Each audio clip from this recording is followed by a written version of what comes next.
everyone to the March for Our Lives Audubon Haddon Heights area. Thank you very much for coming. I'm so glad to see a huge turnout, and I'm really glad to have these my fellow kids up here with me. They helped carry in these coffins. They helped carry in these 17 coffins, which represent the 17 lives lost at the school shooting in Parkland, Florida. We remember them today, but this entire event is not just a memorial service. It's not a memorial service for them. We're not just mourning their loss.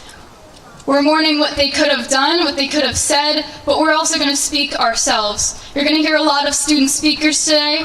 You're going to hear adult speakers that are willing to make a change and are working with us to make a big change so that we can try and stop, so that we will stop the mass shootings that keep happening.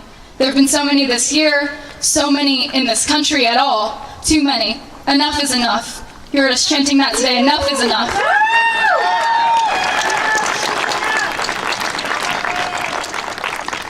My name is AJ Arnold. I'm a student at Rutgers University Camden, and I'm the student lead for this event. I was approached by Jen Bishop and other church leaders in this area who wanted to give children a voice. They said from the very start, from the first email, from the first conversation in person, they wanted a young person to lead this. They wanted to give the youths a voice. That's what's happening in DC today. That's what's happening across the nation and even across the globe. We have marches across the globe today.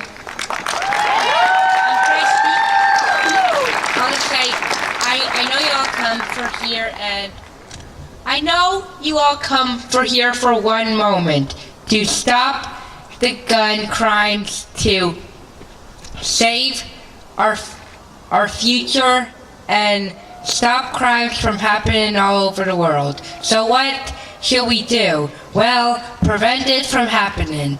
How can we prevent it from happening?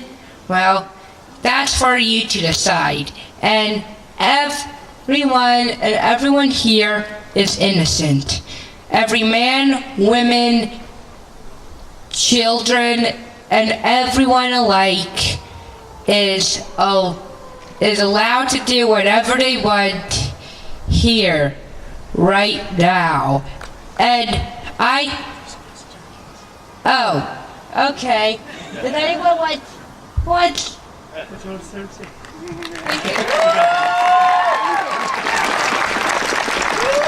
That's why we're here today, to hear young people's voices.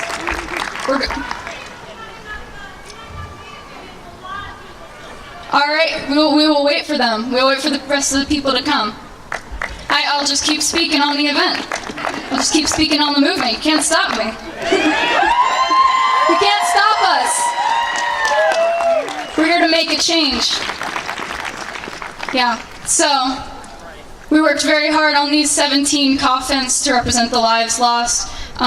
Even until late last night, we were making sure they were built well. We were painting them, labeling them very carefully with the names of the victims, and we taped a white rose to each one of them to honor their lives. And Emma, the leader of this entire movement, one of the student leaders, a survivor of the shooting in Parkland, she has done incredible work to make sure our voices are heard, to make sure we can take a stand. There's going to be a lot of pictures and videos and live streams today. So if Emma's family is watching any of these marches, is watching this march, I just want her to know that I appreciate her immensely. She is making change.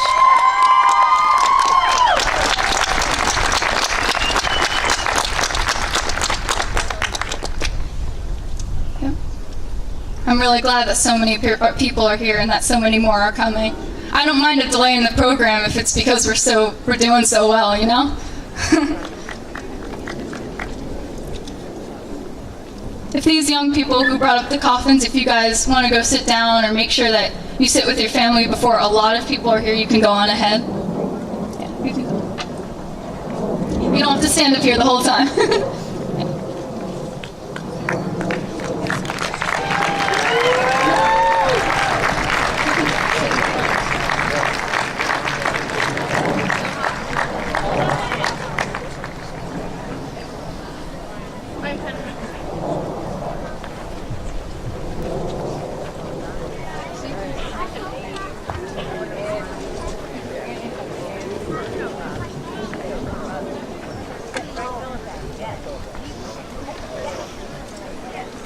some of the chants you guys heard during the march today.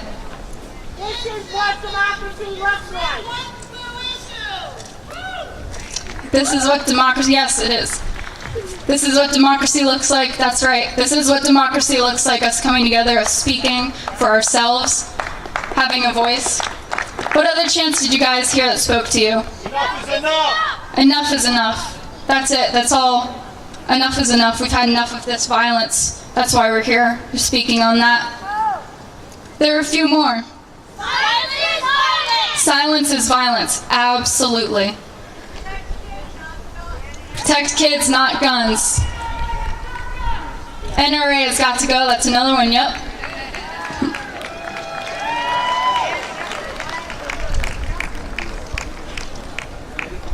We still got a lot of people coming in. Whew. Awesome. Do you guys want to know the numbers of how many people said they were coming today?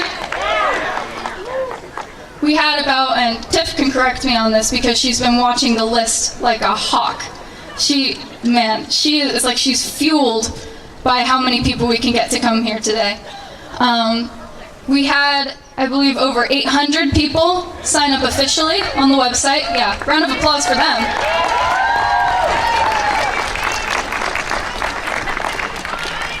$980. Wow. Yeah, 980.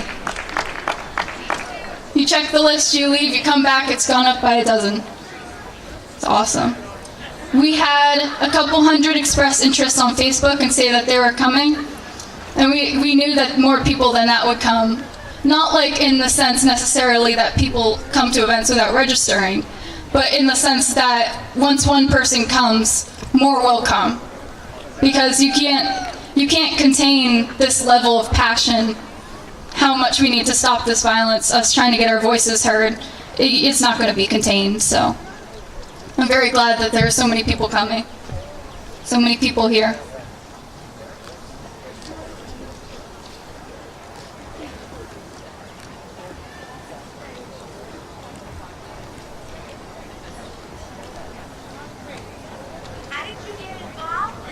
How did I get involved in this? Good question, thank you. My friend Jen emailed me. Jen Bishop with St. Mary's Episcopal Church in Haddon Heights, real close to here. Yeah, she was working with two other pastors and they wanted to do this event. They wanted to create a local march for people that didn't want to go, who couldn't go to DC or Philly, who wanted to work within their own community to make a change. So they emailed me needing a young person, and I am a young person that they happen to know. I used to run the children's nursery at St. Mary's Episcopal. And I am currently going to Rutgers University Camden, which majorly focuses on social work and working with the community, diversity. Yeah. And I'm a sociology major, so clearly I just love people. I love people. We love you. Thank you. So, yeah, that's how I got involved. Just, through my experience with going to churches and talking to people, kind of networking on major events, helping make change in any way I can. That's how I got involved. Mhm. Thank you. Thank you for coming. What else can people do? Vote. Good question. Vote. Vote. Vote. That's the biggest answer I can give you. You can vote. That's how you make a change. Is getting your voice heard, going to marches, rallies, posting on social media, all those things help, and they do spread information and get the news out. But in the end, what you can do is vote to make that change. That is you making change.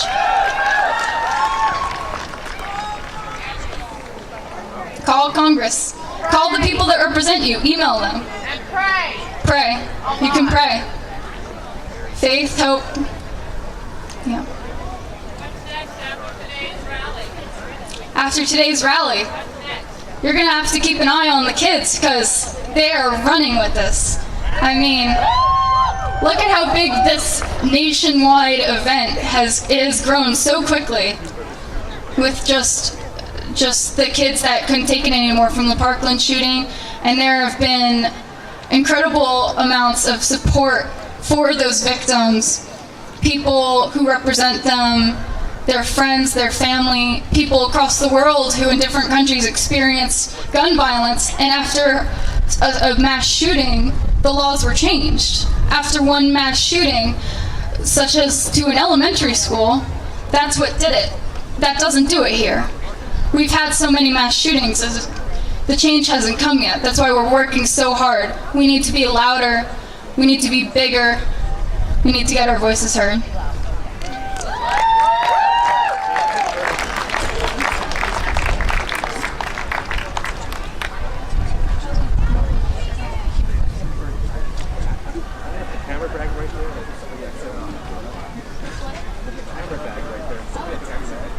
Okay. Someone accidentally picked up a camera bag in the front here. We need the camera bag. Yes. Ah! There it is. Thank you. Thanks. Send a message from Jen. She's not what she said she would do. I don't know if you can see it, but it's still dense all the way down Thank there. you. Okay? We still got a lot of people coming. It's a big march.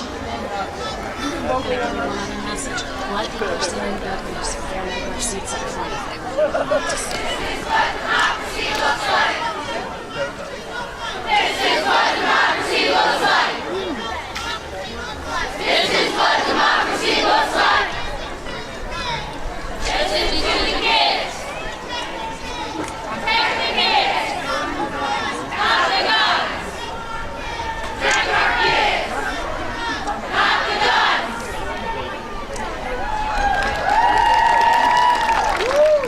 We've got some empty seats up front here and on your right. If people want to come down and try to get those seats.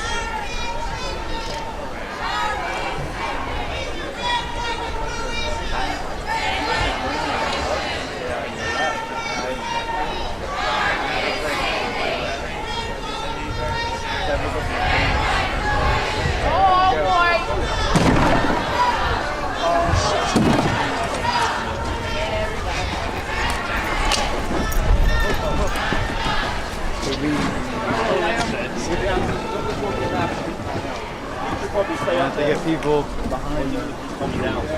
They'll keep coming down.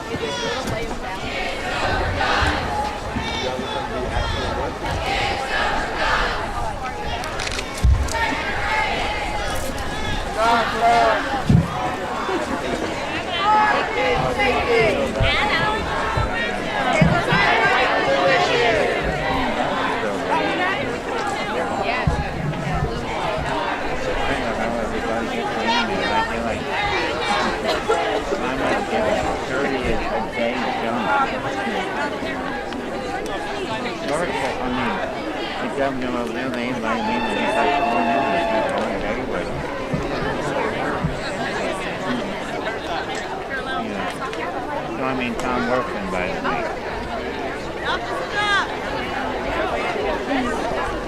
Donna's a good mayor. He said his brothers wanted now.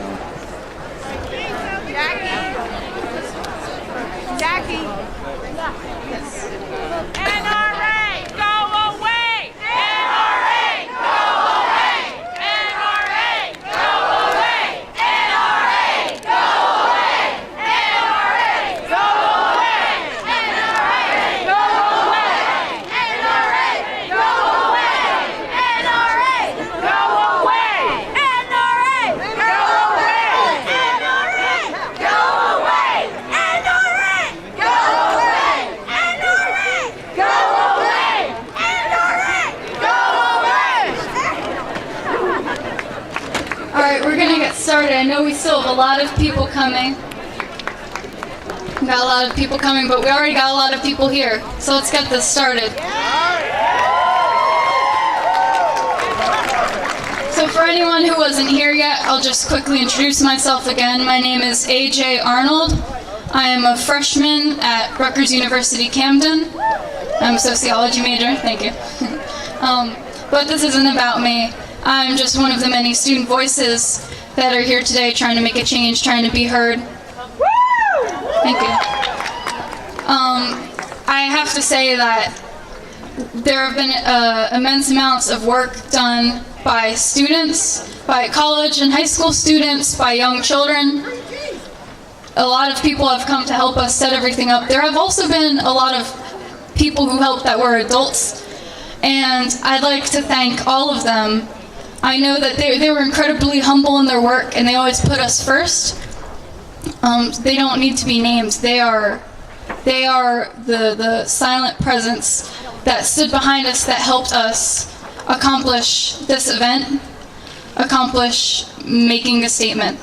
We made statements on social media and such, and we're marching and everything, and we'll still be working toward ending mass shootings as an epidemic after this march.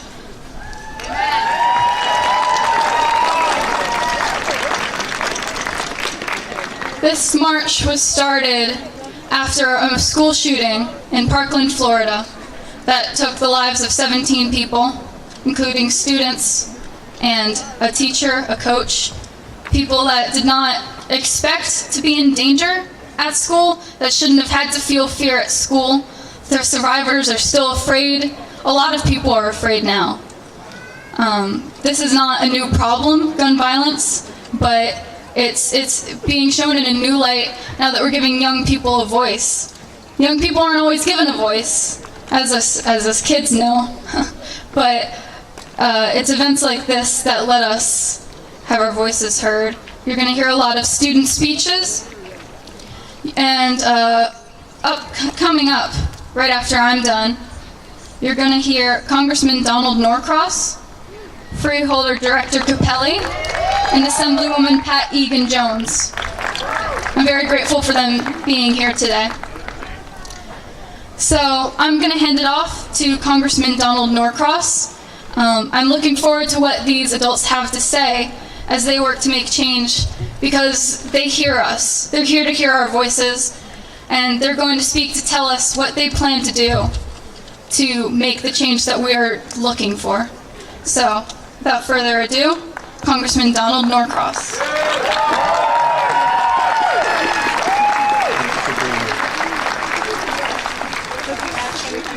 Wow.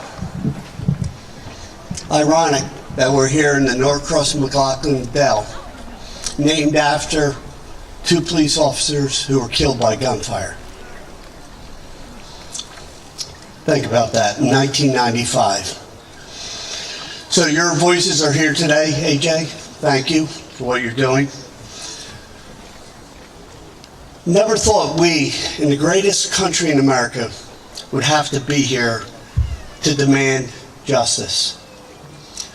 Everybody thinks it happens in Washington. No, it doesn't.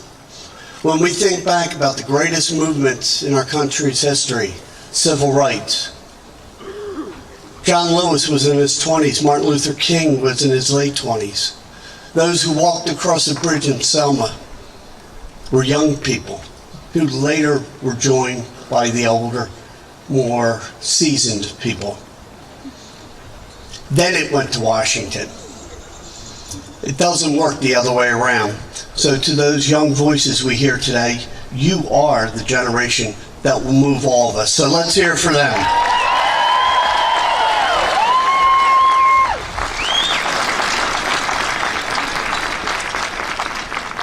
I've had the unfortunate honor of meeting with parents from different school shootings.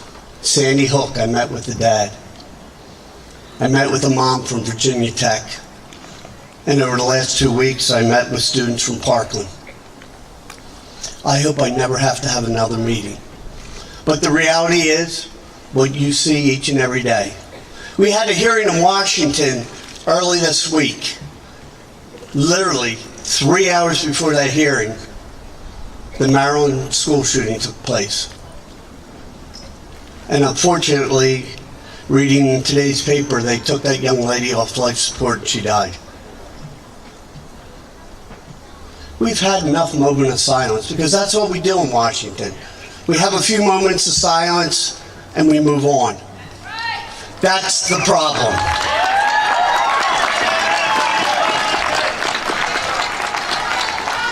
So the shooting that took place in Parkland, which has energized the base of our next generation of young men and women we see all around us. Ironic, back in the 1949 here in Camden, there was a mass shooting. Howard Ungra went in right off River Road and killed 13 people. He walked into a drugstore where a husband and wife had their young son. They saw it coming. The mother took the child upstairs and hid him in the closet. He survived. Both his parents were killed. Do you know his granddaughter, Carly Novell, hid in a closet in Parkland 70 years later? Wow. How unbelievable was that? Yet here we are having a conversation. We have 1,000 people here. Oh, excuse me, it's Donald Trump. We have 1 million people here. This is the biggest rally ever.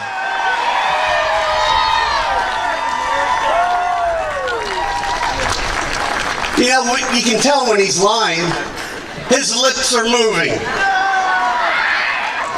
When he tells you he cares, the BS that comes out of there.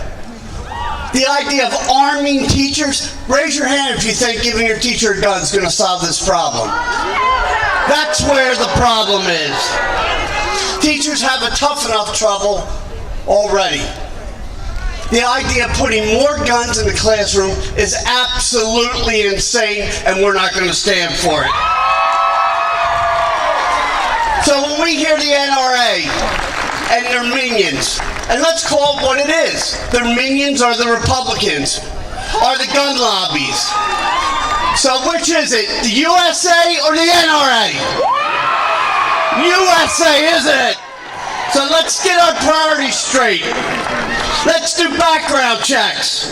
Let's get the assault weapons out of here.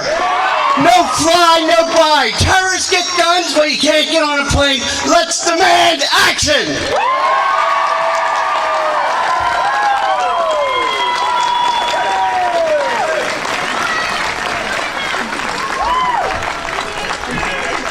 Thank you very much, Congressman. Next, we have Freeholder Director Capelli speaking. If you could come on up.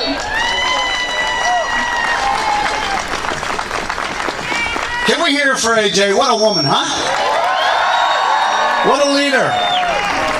What a leader. Can I hear all the students? Let me hear you out there. Well, congratulations to all of our students across the nation. You know why? You have awakened our democracy. You've awakened our democracy. You have given hope to generations of people my age and older who've been fighting since the 60s and 70s for gun control. You have given hope to the families of victims of Columbine and Sandy Hook who've all given up hope that there would ever be change to prevent those type of incidents in the future. You've given hope to law enforcement who have been outgunned throughout the streets of America. And you've given hope to all people your age and younger who want a safer America, who want to go to school and feel safe. This is going to be a long battle, though. Thomas Jefferson once said, eternal vigilance is the price of liberty. Well, folks, vigilance is going to be for the next years to come and years, because the NRA will not go away easily. They're well funded. You may think back to a time in the early 80s here in this state when a certain governor was thrown out of office because the NRA rallied the people of the state because he wanted to eliminate assault weapons in New Jersey. This is a long fight, students. We got to hang in there. I know you have the intelligence, you have the perseverance, and you know have the support of many generations behind you. We will get this done. You've begun the discussion. That was the first step because there has not been a discussion for a long time. But as the congressman said, it's time to throw out Republicans. It's time to throw them out. Let's be clear. It is the alliance between the NRA and the National Republican Party that has caused this problem. That alliance has to stop. We begin today here in Camden County. We will not stop. On June 2nd, on the 4th Annual National Gun Violence Awareness Day in Wiggins Park in Camden, the Camden County Board of Freeholders, and I'm joined today by Deputy Director Ed McDonald, Freeholder Jeff Nash, Freeholder Billy Moen, all of whom are walking with us today. On the National Wear Orange Day, we have teamed up with Students Demand Action and Moms Demand Action to have a event, a concert, and a rally in Wiggins Park. CamdenCounty.com for all the information. This is day one. Many more to come. We are going to win this war.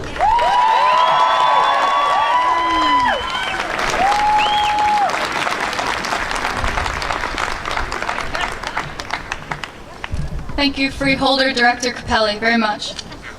And next we have a speech by Assemblywoman Pat Egan-Jones.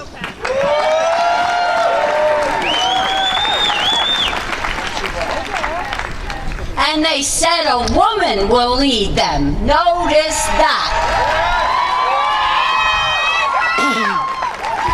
I am so excited to see all of you here affirming the things we have been doing in New Jersey since, as Freeholder Director mentioned, Governor Florio established an assault weapon ban in the state of New Jersey. We have the most effective gun laws in the nation. Believe it or not, we also have the lowest morbidity rate by the virtue of guns, because we are so determined to get these horrible things out of our lives. We can't do it if Pennsylvania, New York, Maryland, Delaware, if all the other states don't do it with us. We'll see them transported in and used so inappropriately to take innocent lives. On Monday, the legislature, the General Assembly, will be addressing a group of bills to once again tighten New Jersey's laws. We're going to reduce magazine size. We are going to monitor private sales. We are going to put in place red flag rules so that if somebody in your family, somebody that a health professional sees is going to be a problem, a danger to themselves or others, and has access to weapons, we're going to be able, through due process, to get them away. In fact, the horrific shooting in Connecticut, and did we need any more than that one with these poor babies that were slain? That family actually took that young man to the Yale New Haven professionals when he was about 14 years old. And they made recommendations how to take care of him. After the shooting and after everybody knew who did it, the professionals were able to speak, and they said that family took not one word of advice, and he had access to those weapons his mother owned. That will not happen after Monday when we pass this red flag legislation. They will be gone. Now, I need to bring up a fellow Assemblywoman, Assemblywoman Pam Lampett.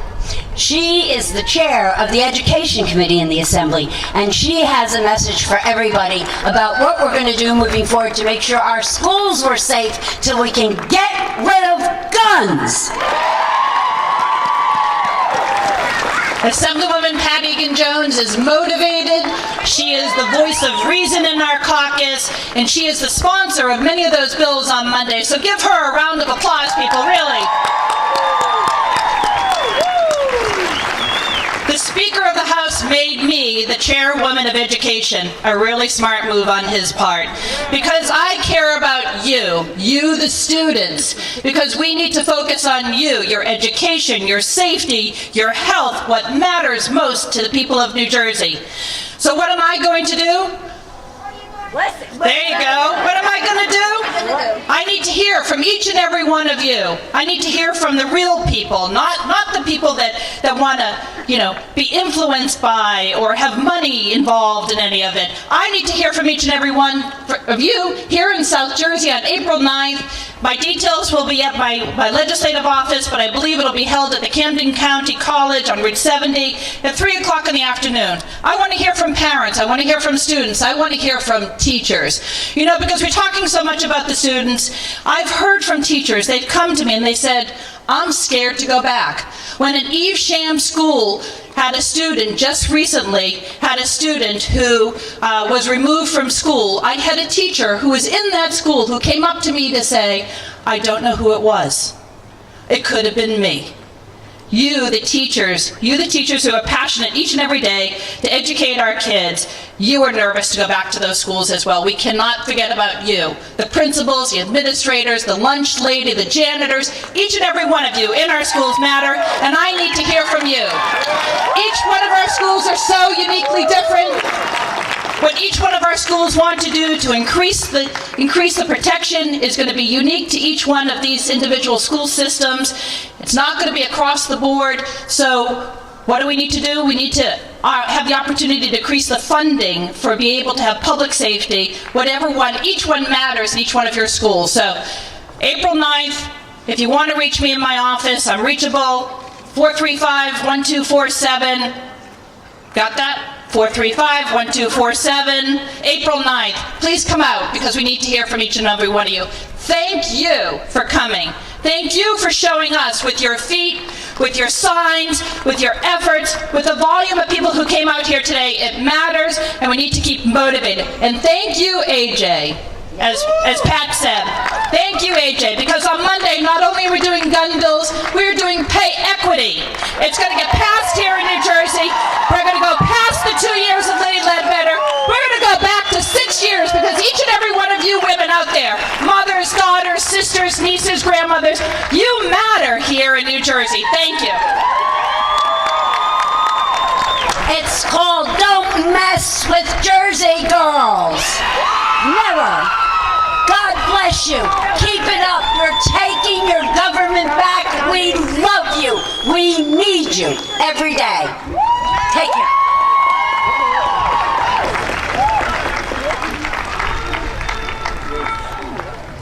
Mental health checks need to start in the White House.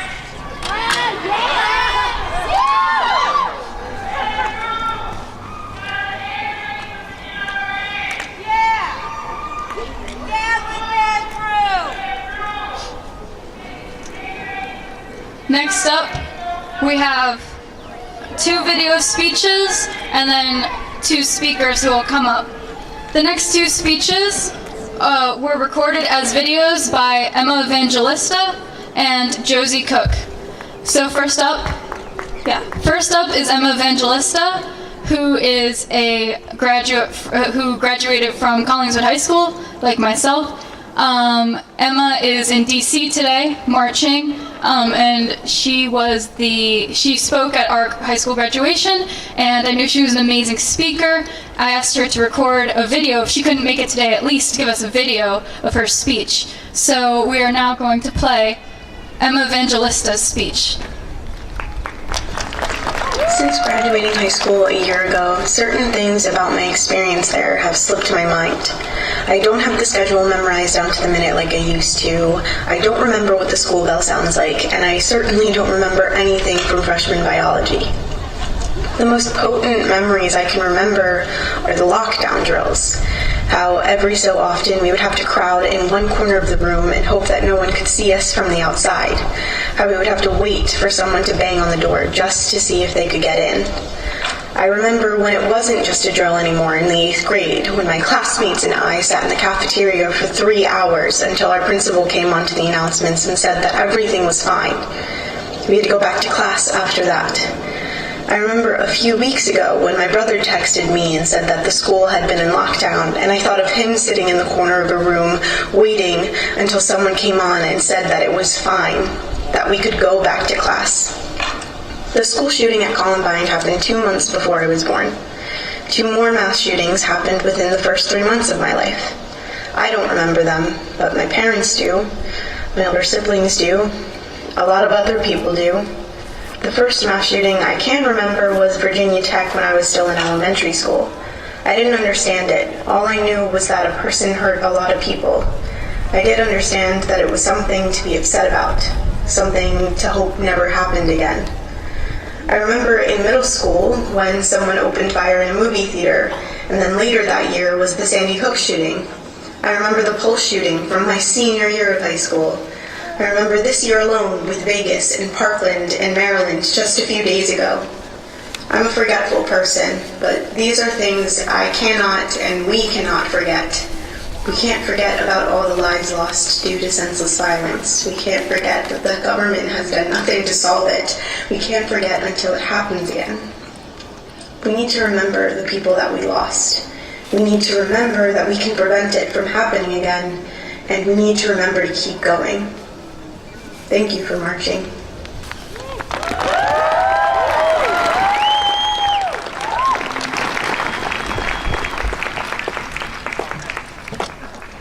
Next, we have a video speech by Josie Cook, who is a current student at Collingswood High School. She is going to, we're going to play her video, and I'm very grateful to her because I got to her kind of late in the game. She responded super quickly. She had the video, she sent it to me sooner than I said I needed it. Josie was helpful, and she said she was willing to change her speech, but it was pretty good, so I said, we'll just stick with what we got. So next up is Josie Cook's speech. My name is Josie Cook. I'm 17 and I'm a junior at Collingswood High School. I originally wrote this speech for my school's walkout, where it was my job to speak about unity. I sat down to write my speech, and I came up with all the things that you might expect. That gun control is a very divisive issue, but the two sides have to come together to come up with a compromise. What I eventually figured out, and what I think everyone needs to realize, is that isn't going to work. Americans are, historically, an incredibly stubborn group of people. And you're kidding yourself if you think you can get a far-right NRA member to vote for gun control, or some liberal millennial to vote against it. If there is one simple truth that everyone can unite on, it is that something must be done to prevent school shootings. Each side is constantly proposing new solutions, but the problem is that none ever seem to gain any ground. Take what has happened just after the Parkland shooting. Florida passed gun control legislation, an unexpected move from a state that has historically been against it, only to immediately be sued by the NRA. There is this constant push and pull back and forth that doesn't let anything get done.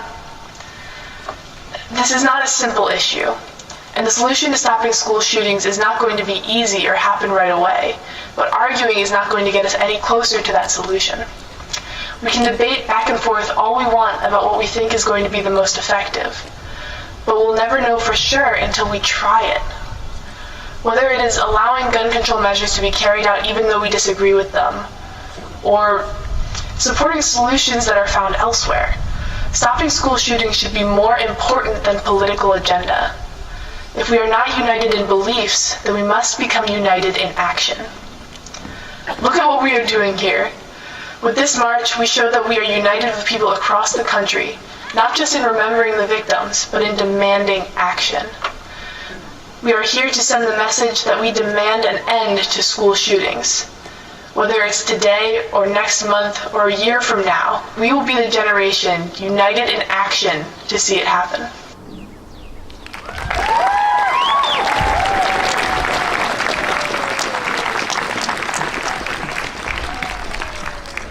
So those are two speeches by Emma Evangelist and Josie Cook. Up next, we have Lily DeFrank, who graduated from Collingswood High School. And after that, we'll have Brooke Consul, just giving her a little warning so she knows when to be ready. So if you want to come up, Lily.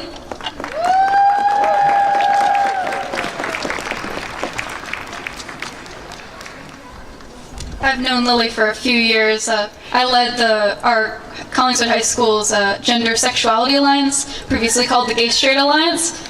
Yeah, and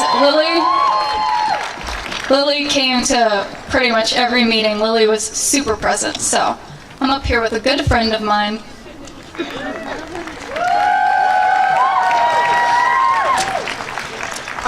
First of all, I just want to thank AJ for everything that he's done, and bringing this entire community together. It's amazing.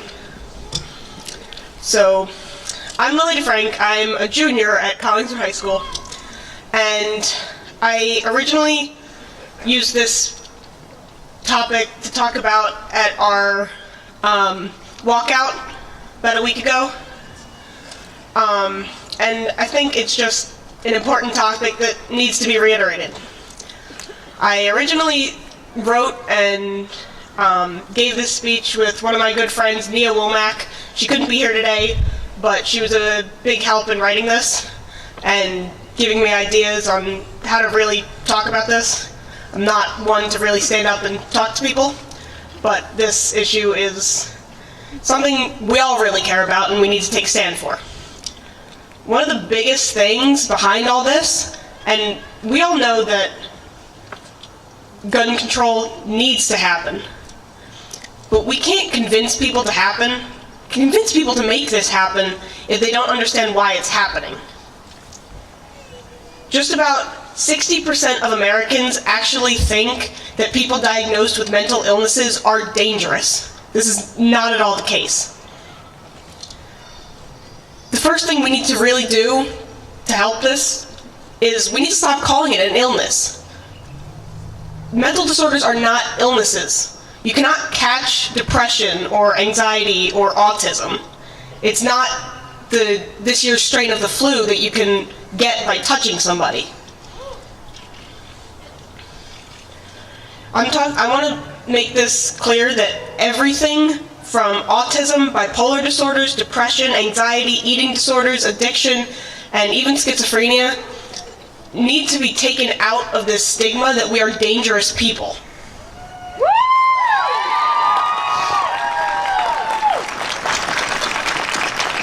In reality, less than 1.5% of all violent crimes in the United States are anywhere related to mental illness. 80% of all violent crimes are actually connected to substance abuse, and we're not doing anything to stop this.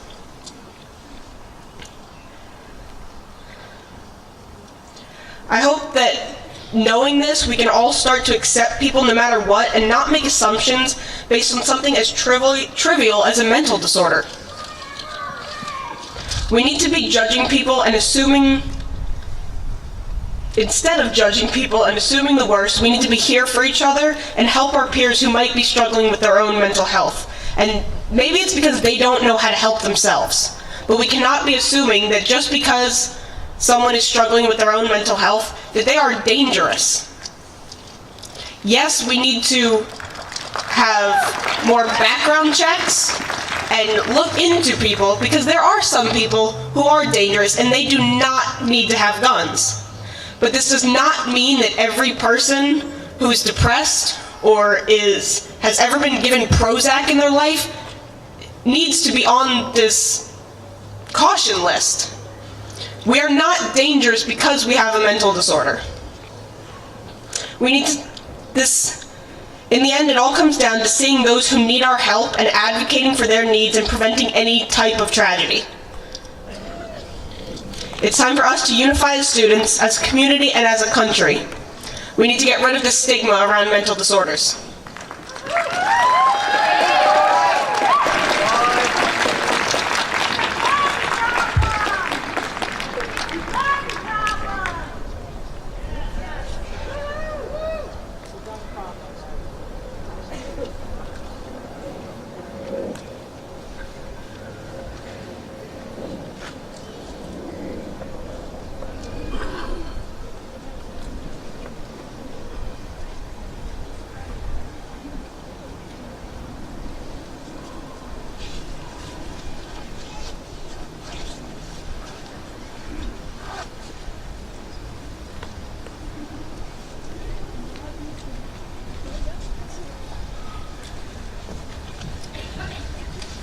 Alright, so right now we're going to move to the speeches by, and I'm just listing the next few names so that they're prepared to come up.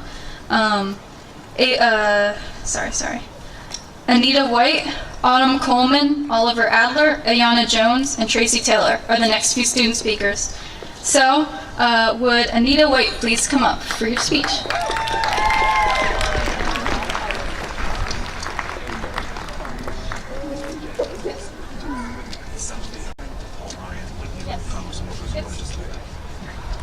Well, real quick, I'm gonna take a selfie with a congressman. Yeah, oh, I know, yeah. So I want to show Paul Ryan what democracy looks like. So we're going to do a selfie with you in the background. So get those signs up.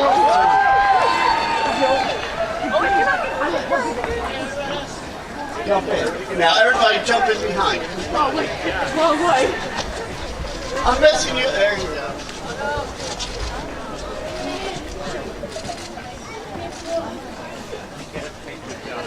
I'm going to send it to Paul Ryan. Say what you want.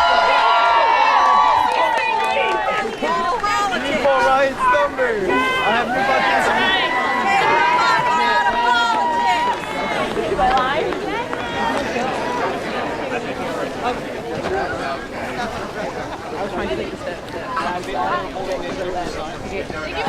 Oh no, that's not where I meant to go. That's not where I meant to go. I work for the Senate office, Congress.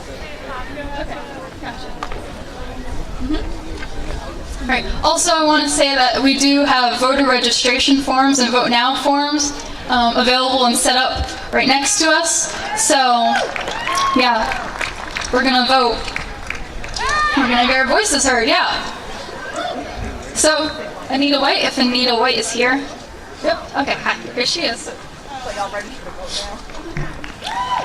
Hi. Well, to begin with, there was a little, like, something. My name is Nadia White. Sorry. Hi. There is two sides to a story. Every time someone decides to pull the trigger, the pain you feel knowing your child isn't coming home that night, and the hurt and shame knowing your child is responsible for pulling the trigger. No one wants to see their child lying in a casket, nor anyone wants to see their child in an orange jumpsuit during visitation. If we can work together, we can stop the next child from dying from a gunshot. If we can stop the next child from making a mistake he and she just can't fix. Together, we can tell the world that it's time to put the guns down. Thank you.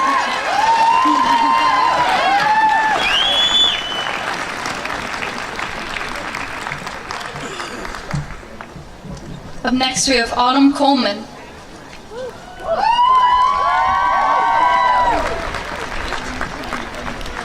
Hello. Okay, so a 19-year-old boy with a 2-week-old daughter and a new job. Sounds promising.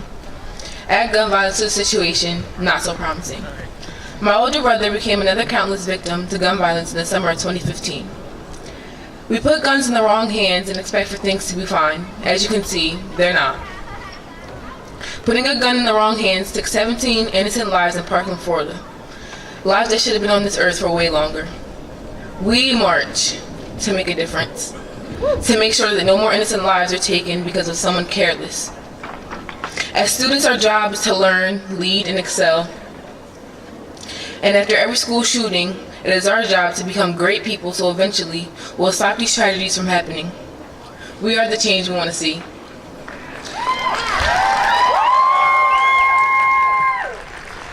They say they want us to be working hard for our country. They want us to join armies, fight for our rights.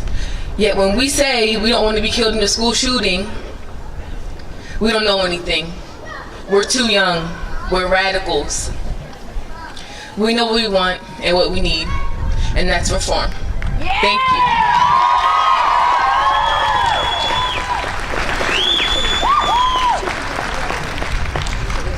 Thank you, Autumn.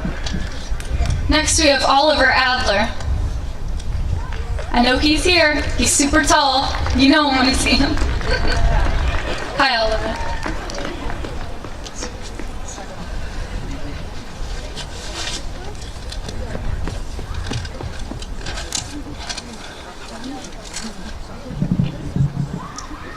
On February 14th, as I was leaving basketball practice, a friend told me that there had been a school shooting in a high school in Parkland, Florida.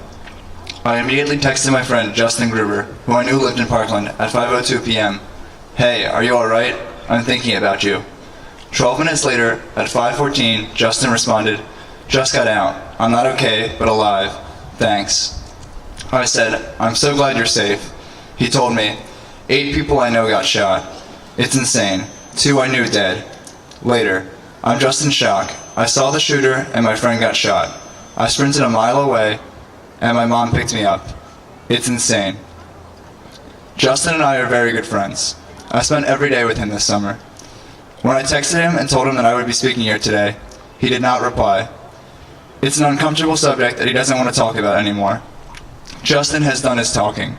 In the days following the events at Marjory Stoneman Douglas High School, Justin and many of the students there went to Washington, D.C. I received many texts from friends of mine that Justin was on the news, sitting right next to Vice President Pence, sharing his thoughts on school safety. Justin has done his part. Now it's time for us to do ours. We can't wait until it becomes more personal than this.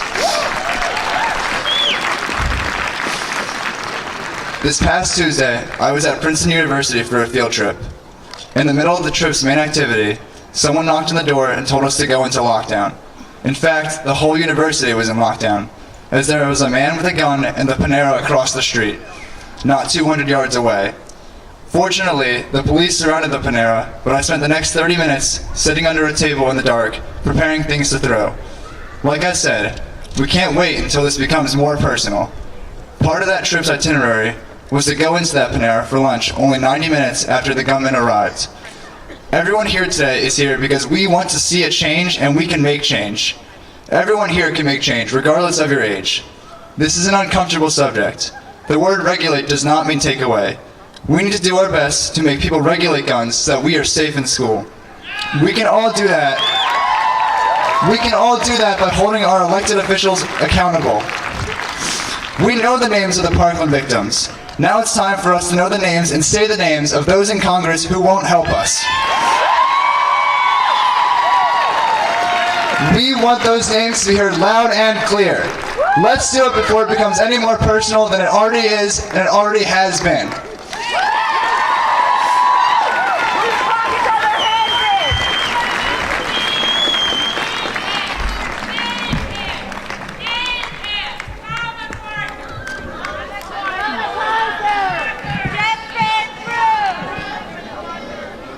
Thank you, Oliver. Next, we have Ayana Jones. Ayana's from Collingswood High School. Ayana, you here? We'll give her a second in case she's far back.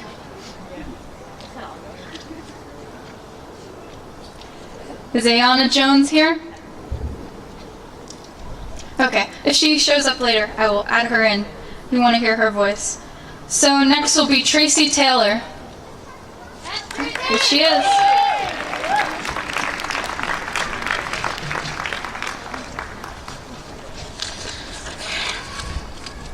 Hi, my name is Tracy Taylor and I'm a junior at Haddonfield Memorial High School.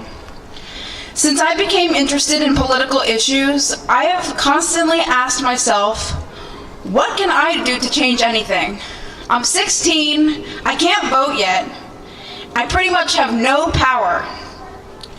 It wasn't until I heard the incredibly courageous and passionate students at Marjory Stoneman Douglas High School speak up that I found my voice as well.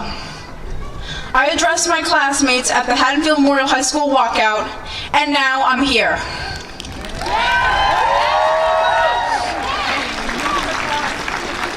I'm here to urge lawmakers to stop sending thoughts and prayers and to start passing effective gun control legislation on the federal and state level.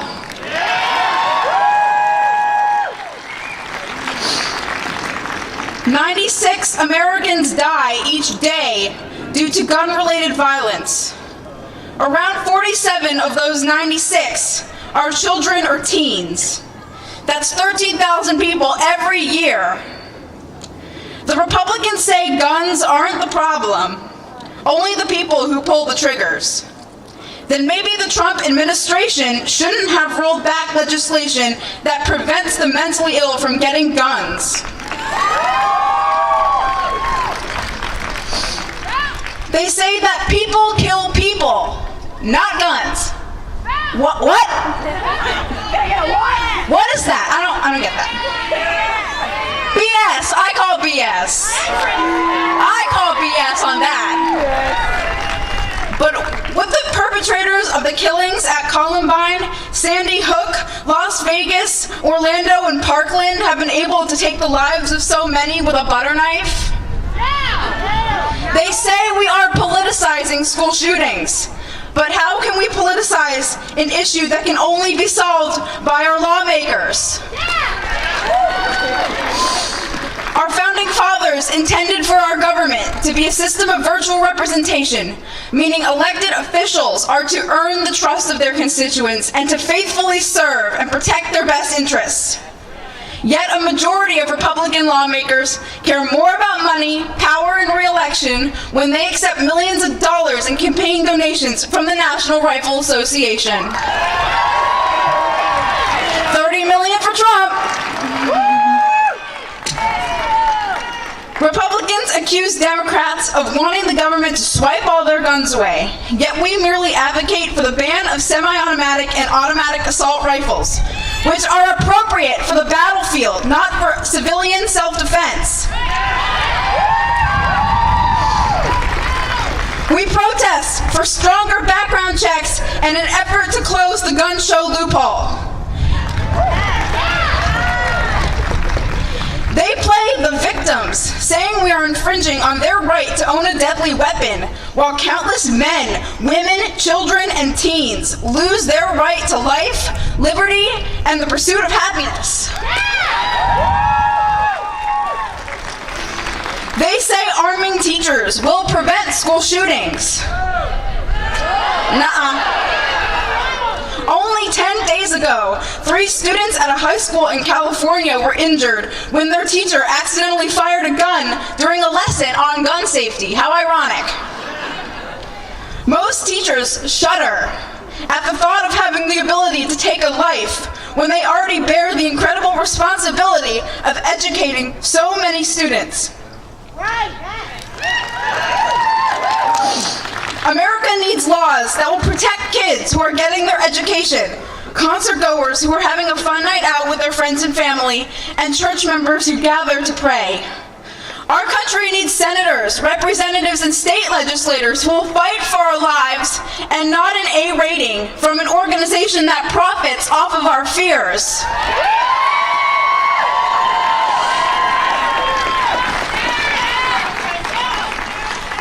Some of them believe that we, the students, have no idea what we're talking about and that we don't know enough to have a say in the laws that are made to govern us.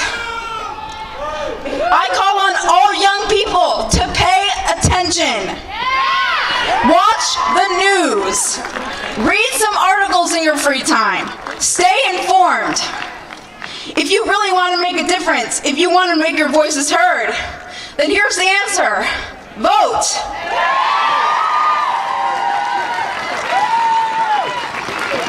Vote for government officials who will actually fight to keep us safe, which is their job. Some politicians think young people are too young to care to show up at the polls this November in 2020. Let's show them that they're wrong! Thank you!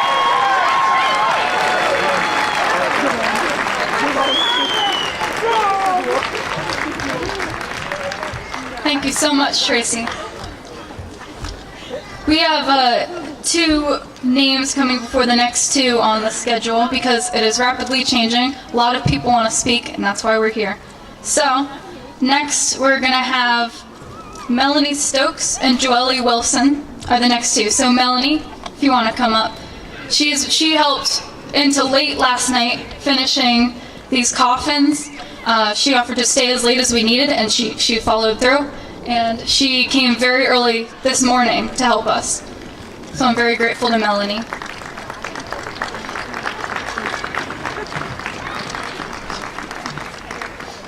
And I just met her yesterday.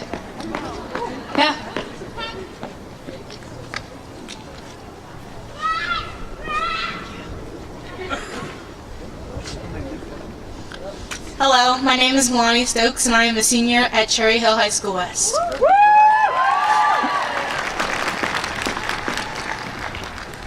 We march today in solidarity. We march because we want the cycle of gun violence and mass shootings to end. We march because our country's growing epidemic continues to strip away the lives and futures of our children. We march because this is literally a march for our lives and our children's lives. We march because we want change. The need for change in America's gun control policies is greater than ever as we have faced many adversities in this year alone. At a young age, we are told that we should speak our minds and be ourselves. Yet, we are ignored by adults who think that we don't know anything because we're kids. To all of the politicians and adults who continue to tell themselves that we are just self-absorbed teenagers who don't know anything about politics and continue to tweet about it, stop underestimating our intellectual minds as future leaders because you fear that the inferior generation will prove you wrong and will bring change.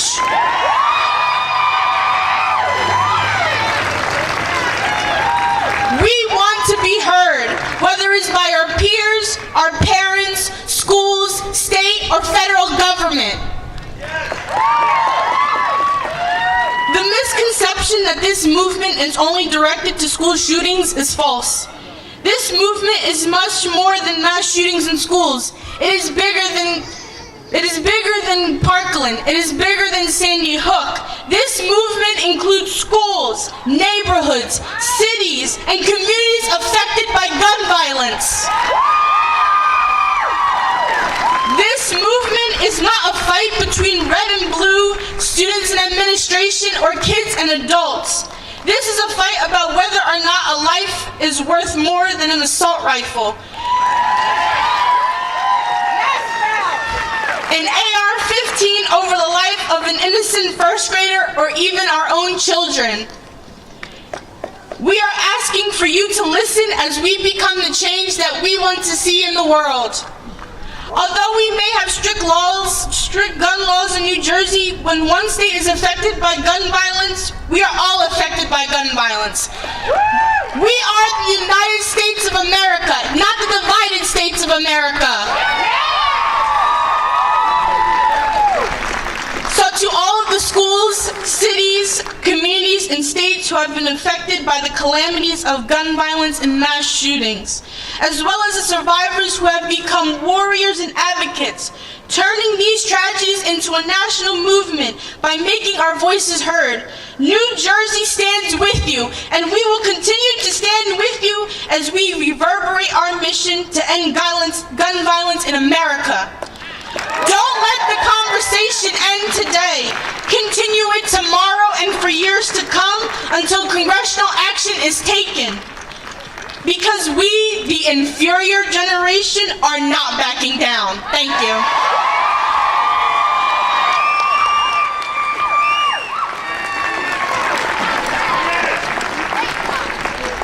Thank you, Milani. And next is Joelle Wilson. Yes, Milani.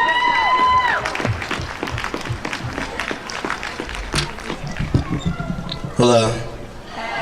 My name is Jolie Wilson. I'm the team vice president of Jack and Jill of America Incorporated, the South Jersey chapter.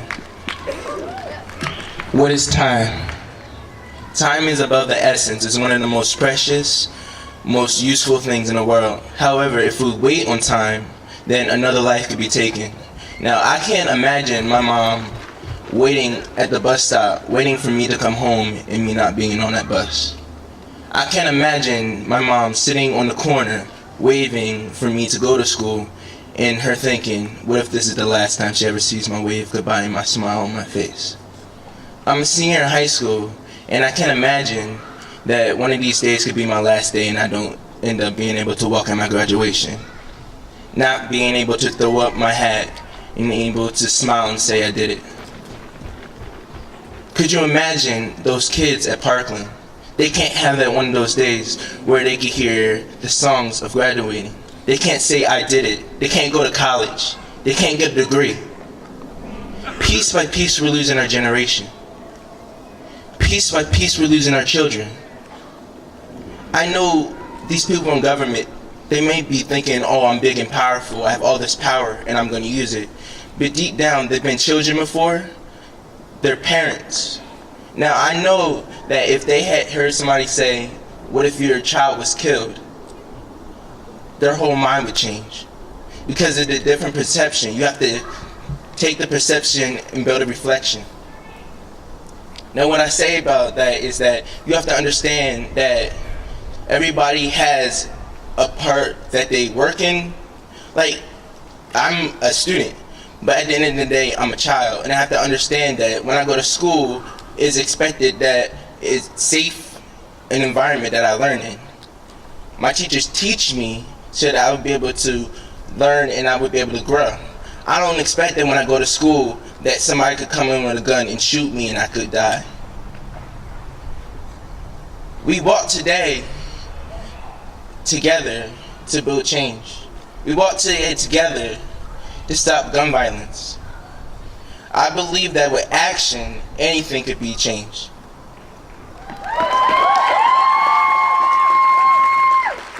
And what that I say is that with change, it doesn't take one person.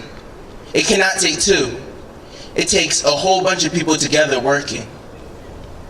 It takes action. You can't sit there and say, I want to make change, I want a difference. You have to get up, you have to stand up, and you have to march, you have to do, you have to work, you have to strive. It's a pattern. Action is paramount, because without action, there's no change. You can't change, you can't shift anything without action. So what I'm going to say today is that we can't just walk today, say a bunch of slogans and expect change. You have to keep on moving after today. This cannot be the only time that you just work. You can't just leave today and say, I did it, I did something good. No, you have to go tomorrow, you have to wake up tomorrow. I don't care if you put on a post on Facebook, no guns, stop gun laws, anything, Twitter, Facebook, Snapchat. We have a voice. As an adolescent, we have social media now. We can make a post on Instagram, a tweet on Twitter, a snap on Snapchat, and we can make a voice because everybody sees it. I don't care if you're an adult. Adults nowadays, my mom has Facebook. I know all y'all have Facebook. You either have Facebook or MySpace. I know you do. Y'all can't lie. Some of these kids in here, I know you got Instagram, Snapchat, Twitter. So what I'm going to tell you to do, I want action. I'm going to ask you, I'm going to have a call to action today. I want you to go home and I want you to put something on and post it and say that you're going to make a change. Because I need this to hit nationwide. I don't need you to just say today that I did it and that it's over. It's not over. It's not over until we see a change. And it never will be over because we need to keep on striving. Because I don't want to see another kid on that TV dead. I don't want to see that anymore. Because I don't know if it will be me. I don't want to see it to be you. I don't want to see it to be you. I don't want to see it to be you.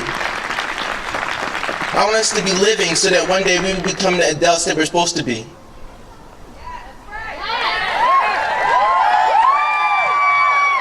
I want to see change, and so we will do change. Thank you.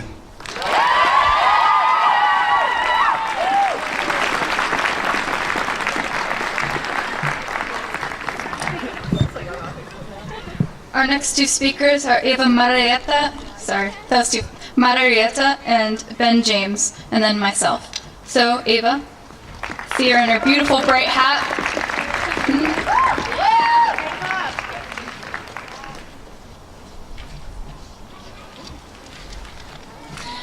My name's Eva Marietta, and I'm a freshman at Collingswood High School.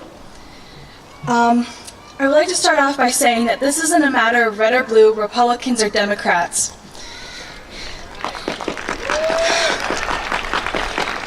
This is a matter of kids not getting shot in an environment that they should automatically feel safe in.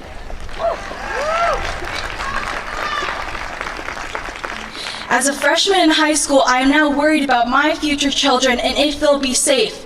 That's not something a freshman should be worrying about. It appears that some of the most powerful leaders of this country are blind to the elephant in the room. Guns kill people. They kill kids, students, big brothers, and little sisters. And let's make something clear. The Second Amendment was created in 1791. Not only have times changed, but guns have changed.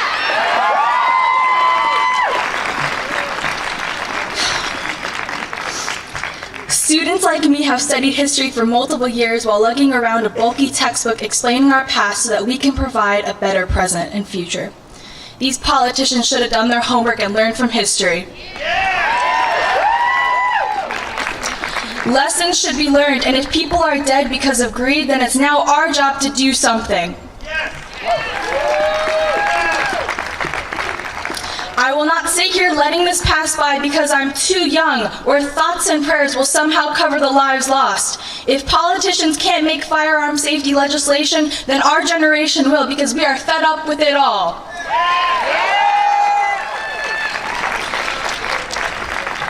We are sick of turning on the news only to find that more students are dead because of guns. We are sick of politicians accepting donations from the NRA because apparently money is worth more than the lives of their own citizens.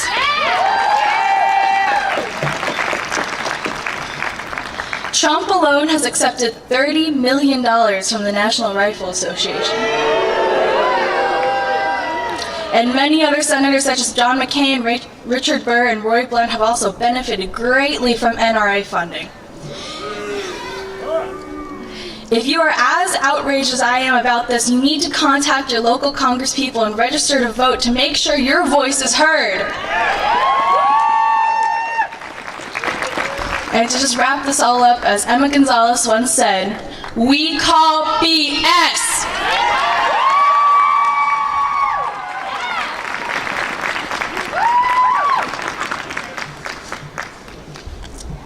Next up to speak is Ben James. I just met him last night at the poster party and he said, "Hey, can I speak?" I was like, "Please do." Thank you very much. How's everybody? Thank you for coming out. All right, let me tell you a little story. You might hear my voice is a little bit different than everybody else's. I want to put a different perspective on this. When I was growing up as a kid, I never even saw a gun. None of my family saw a gun. I never even heard of mass shootings. When I went to school, I never even dreamt about a gun being in a school. You know why? I grew up in England. I grew up in London. About a month ago, I took my two beautiful boys to school, and I didn't know if they were going to get shot that day. America, you have to do better. I am not joking. You have to do better. 20 years ago in Australia, a madman went into a restaurant, killed 35 people with a gun. I don't care what type of gun it is. He killed people with a gun. 35 people lost their lives. You know what they did? The American government in 12 days changed the gun laws. They bought back every single gun off the street. They paid money, purchased all the guns from everyone. Yeah, you might think I'm crazy. They bought the money back at market value, and only the people that needed the guns, the true people that needed the guns, the police, security guards and stuff, those are the people who were left with the guns. And you know what? There hasn't been one mass shooting since in 20 years.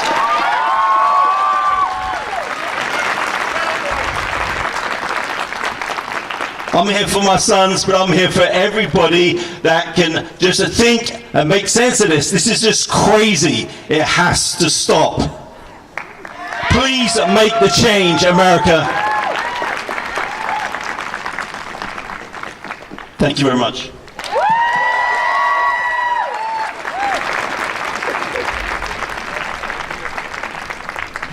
Thank you, Ben. Thank you for coming up and speaking. All right, now I'm up.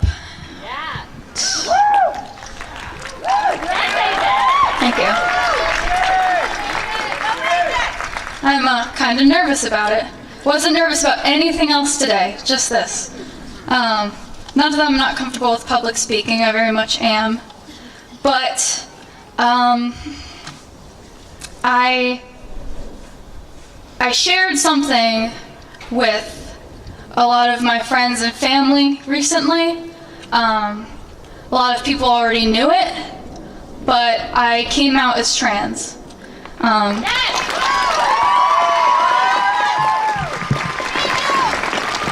So I'm a dude, and basically always knew it. Just like I was like, it's fine. People can tell. Turns out people can't always tell that I'm trans. So yeah, and I haven't.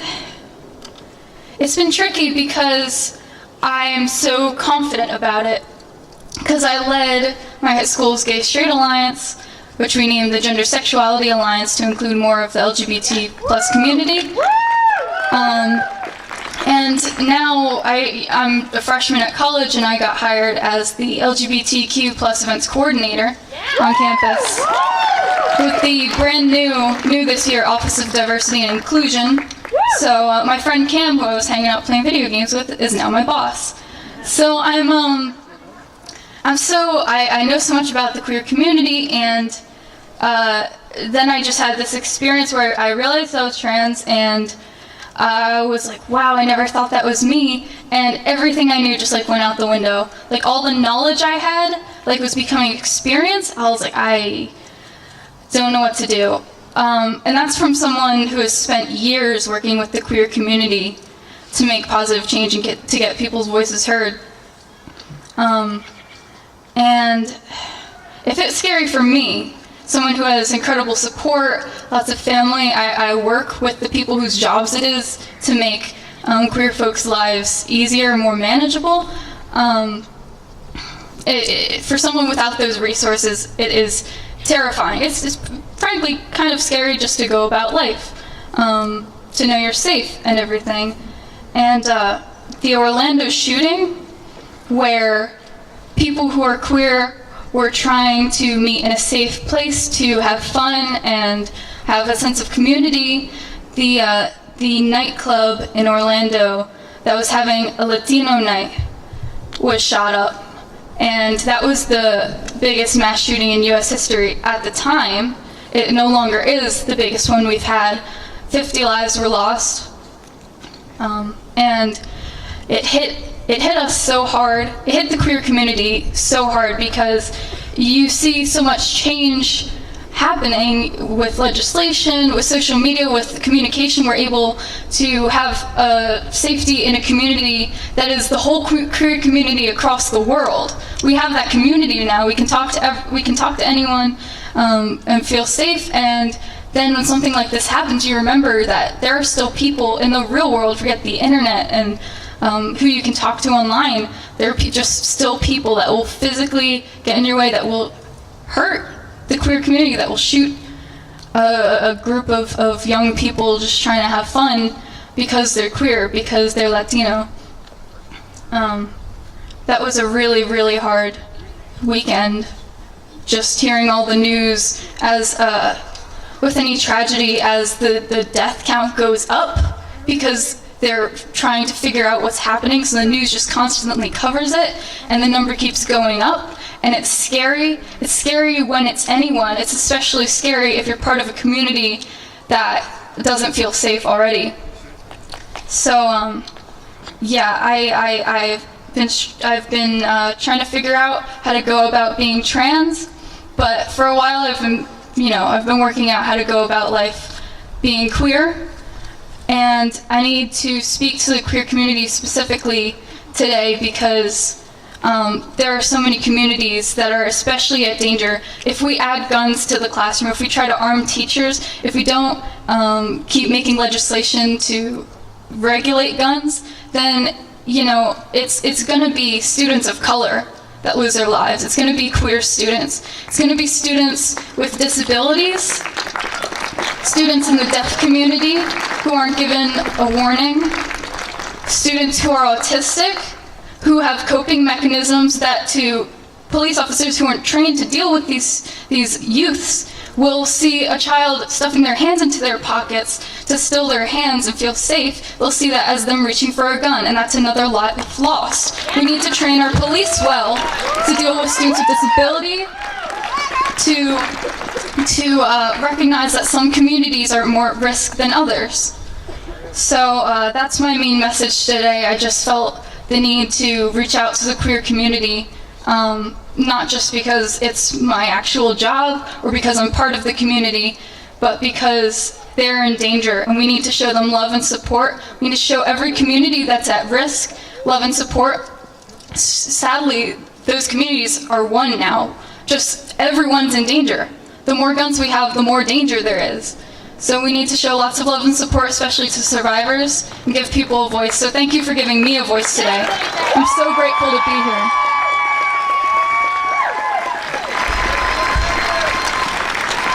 Thank you so much. I want to have one more round of applause for the survivors of the Parkland shooting that gave all of us a voice, that allowed us to make change.